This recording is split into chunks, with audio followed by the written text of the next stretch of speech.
What's up everyone, MikeBen96 on behalf of WohoTech.com.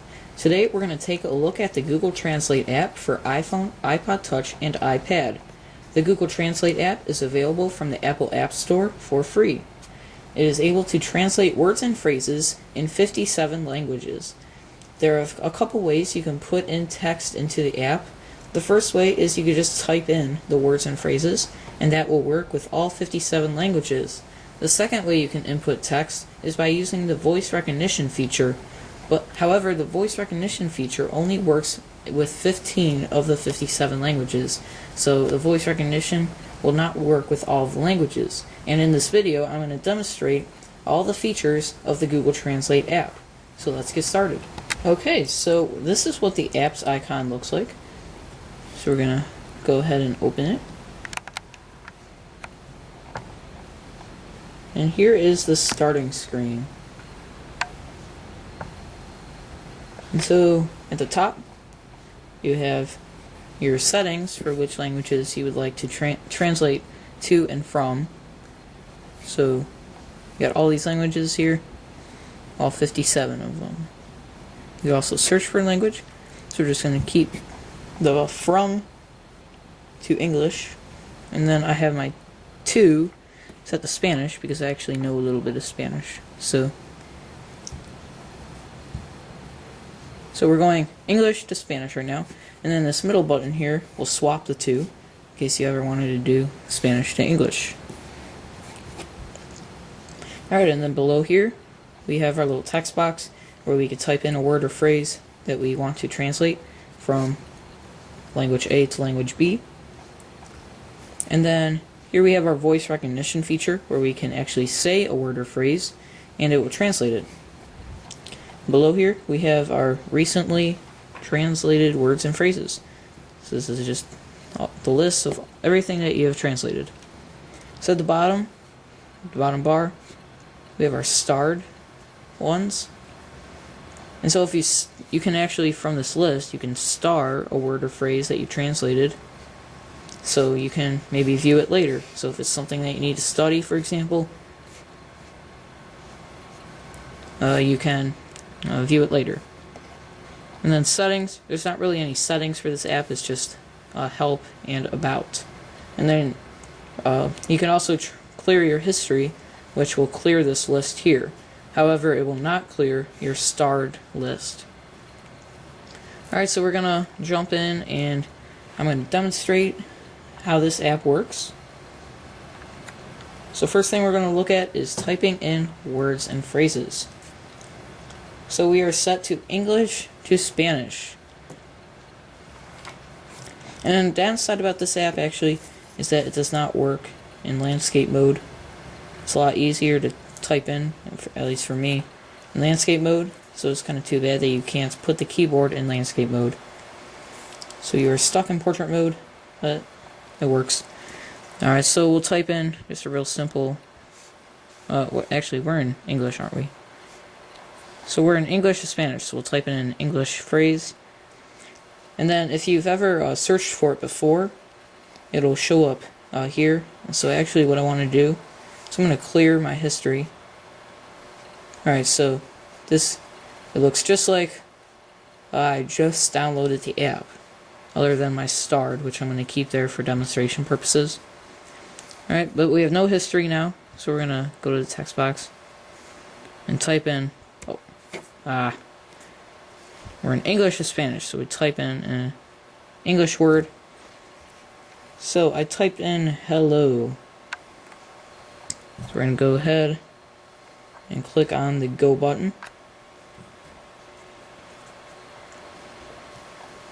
Alright, and so at the top in big old letters it tells us the Spanish word for hello, and then at the bottom it'll give us, we have our English word and then we have a definition of that word. So it tells us that hello is an interjection, and then it also has some other words that mean almost the same thing. Alright, so when you go to your home screen now, you'll notice that your history has filled up, kind of, with one. Alright, so your recently searched stuff will appear on your home screen. And again, you can press a star. Whoops. Press the star. So the star turns yellow, meaning that it has been starred. And if I go into the star menu, then it appears there. Alright, so going back to this screen, we have a few buttons here. So this first button, or the second one I guess, makes the word full screen. So, kind of nice if you were studying and you wanted to view it bigger. I actually really don't know when I would ever use that. Maybe like if you wanted to make note cards, and so like you made it like this, and then you took a screenshot of it, and then kind of use the Photos app as your note cards. That would be a good idea. But other than that, I don't really see what the point of that is, of making a full screen. But you can. So you just tap that button again to go back to the normal view. And the second or third button we see is a little sound button. So I'm gonna unplug my headphones. Alright. Make sure my volume is up. So the sound button, what it will do is it will pronounce the word or phrase in the language that you are in. Hola. Alright, so now I know how to pronounce hola. Hola. Alright, and you could also hear the English version. Hello. Alright. And again, that speaking does not work with all languages. It will only work with 23 of the languages. And you know which languages support it because they have the little sound icon by them. The darker one, the ones that have the lighter sound icon, do not work. So just for the heck of it, we'll do French. We'll hear how to say that. Bonjour. Alright. So, a really easy way you could change around your languages, real easy without having to search again. You would just change your search altogether. Whoops, English to English. Change that back to Spanish. Right. Now, a bug I found in this app is that sometimes the speaking will not work at all with any language you try, or with any translation that you try. The speak feature will just not work. So, a quick fix that I found for that is just to exit the app, go into your multitasking bar, and then delete it from your multitasking bar, and then restart the app. So that way it restarts completely, and then the speak feature works again. And again, the speak feature only works for 23 languages. So, not all 57 languages. But it is the more popular ones that it works with. So the next feature we are going to look at is the ability to actually say the word or phrase. Well, I'm not going to get into that yet. I actually want to try phrases through text. So we're going to type in a phrase here. So let me just verify I'm on English to Spanish. So this phrase is going to translate to Spanish. It's kind of hard to tap stuff when you're looking at the camera. Okay, so I'm going to type in, I am making a video. And we're going to mix it up. We're going to make it 2 sentences. I hope you all like it. Okay.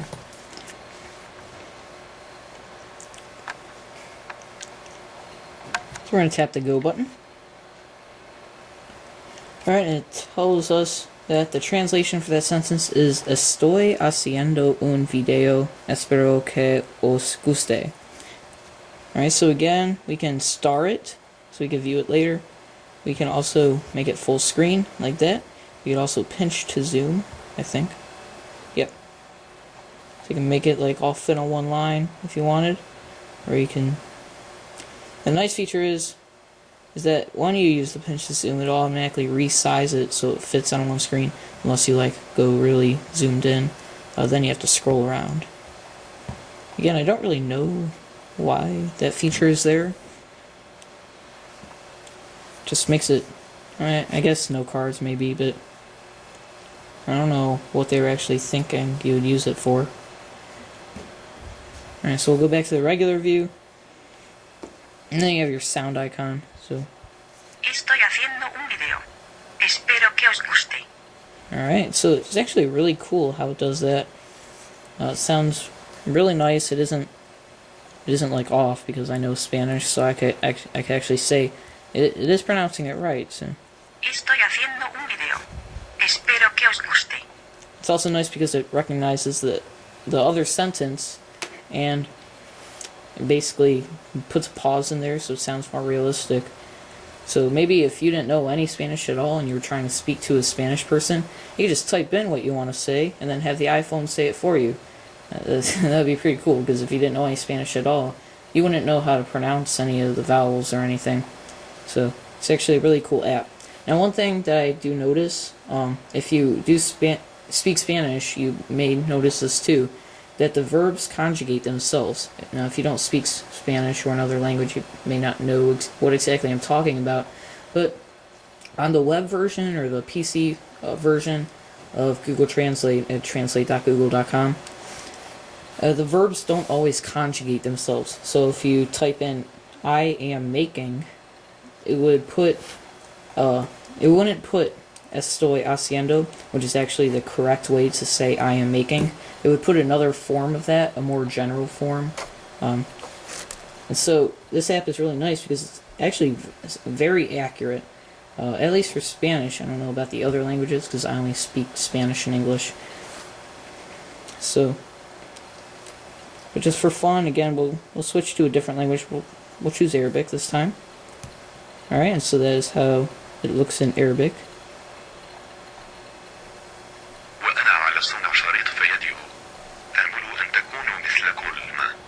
Alright, that's how you say it in Arabic. So if you know Arabic, hopefully it looks right and sounded right. I really don't know. But at least on a Spanish standpoint, it looks nice. So I'm guessing if it's correct in translating Spanish, then it's correct in the other languages too. Alright, so go back to the home screen. And so we're again greeted with our history. And so the nice thing is if you do change the language, it will make it out of a separate history. So out of the same sentence I typed in, I have both the Spanish version and the Arabic version. So that's also a nice feature. So the next thing we're going to take a look at is inputting words and phrases through your microphone. So this is an iPod Touch, not an iPhone, so I don't have a microphone built in. It's actually the 3rd generation, not 4th generation. So I'm going to have to plug in my headphones in order to get a microphone. If you have an iPad as well, you're not going to have a microphone. So you're going to have to plug in your headphones, or if you have another microphone that is compatible with your device, you can use that as well. The easiest way to make sure it works is just to use your headphones. So I do have my Apple earbuds here with the built-in microphone. The microphone is actually on this, if you don't know, the microphone's on this volume rocker. And you can't really see it, but it's that gray dot there. If my camera will focus, you see that? It's that gray dot there is a microphone. Alright.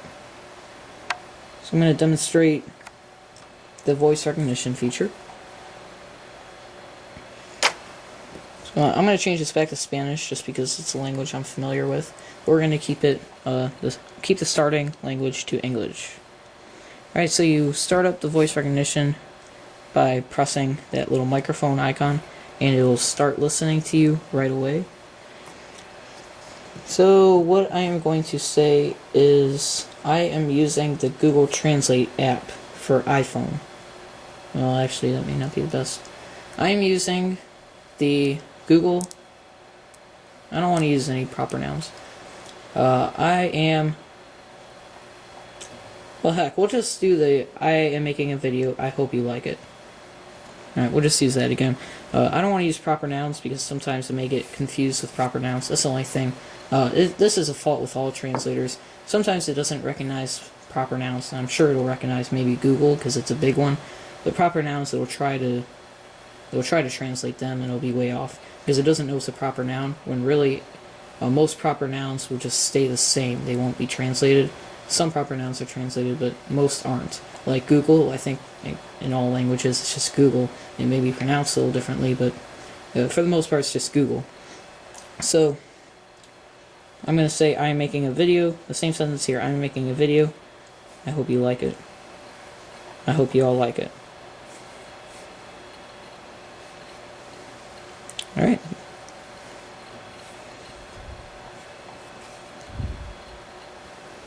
What am I doing? Oh, I'm not in a compatible language.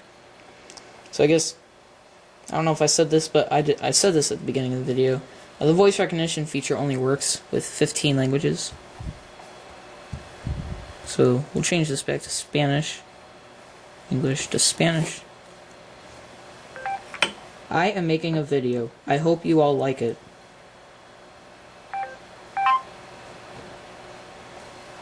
Alright, and I think it messed up a little bit. It didn't recognize my sentence break there. So it tried to combine it into all one sentence.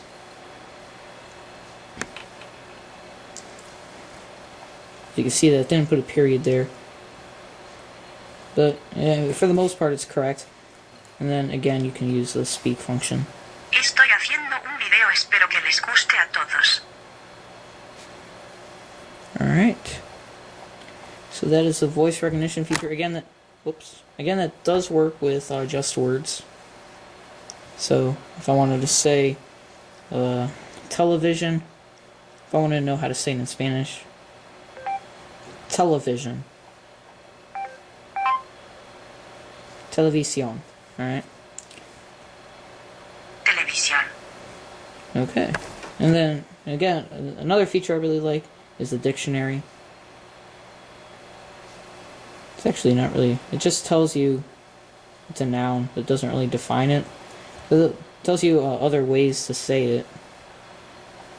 So, it's a nice feature because, you know, in Spanish is a very general language because there's all kinds of branches of Spanish. Like in Spain, they use certain words that Mexicans, like, I didn't want to sound mean there, Mexican Spanish speaking, what do I want to say? Words that people in Spain use are words that people in Mexico may never use in everyday language. And also, like, more importantly, there's also a lot of words that if you, like, they're informal in some languages, but they're accepted as formal words in other languages. So I know in one country there's a version of you all. It's basically like y'all in the United States, the southern y'all. So, and in one Spanish-speaking country, there's the word for that. It's vosotros, but it's a lot of Spanish-speaking countries that's very impolite to say. But in other Spanish-speaking countries, it's widely accepted, and they use it in formal everyday language. So it is really nice that they give you some other ways to say stuff, because, you know, someone in one country may understand what you're saying, even though it's still Spanish. Another person in a Spanish-speaking country may not understand that word, but may understand another word. So it is a nice feature that they give you some other words that basically mean the same thing. Alright, so the next thing I want to show you is how this app works offline. And so I'm going to turn my Wi-Fi off. Alright, so my Wi-Fi is off right now. I'm going to go back to Google Translate. Alright, so any of your history items or your starred items will view offline. So they do save to your device. So I could view any of these, even my starred items. However, you cannot translate stuff. So, soup. You're going to get an error because in order to translate, you do need a network connection. It's actually something that I don't like at all, because of the dictionary app, dictionary.com app, that does work offline, and so that's why I kind of like that app, because it works offline, and so you're able to define stuff even if you don't have an internet connection. But this app does not work offline, which kind of stinks, because apps being able to work offline is a big feature for iPod Touch users and iPad Wi-Fi only users. iPhone users not so much, because they're pretty much always connected to the internet. But for iPod and iPad users, the ability to work offline is a nice feature, and this app really lacks that. Okay, so that is basically Google Translate. Full demonstration. Again, I really like it. It's probably one of the best translate apps I've seen. There are a lot of translate apps out there on the App Store that are paid translating apps, but the Google Translate app does a really good job for being a free app. So I'm going to try to get some more translate apps so you guys can see how Google Translate will compare to those paid apps. So I'm going to try to find which one looks to be the best one based on other reviews, and I'm going to get that on Woho Tech so you guys can see that compared to Google Translate. Alright, so this was MikeBen96 on behalf of WohoTech.com. Hope you guys enjoyed the video, and have a good day.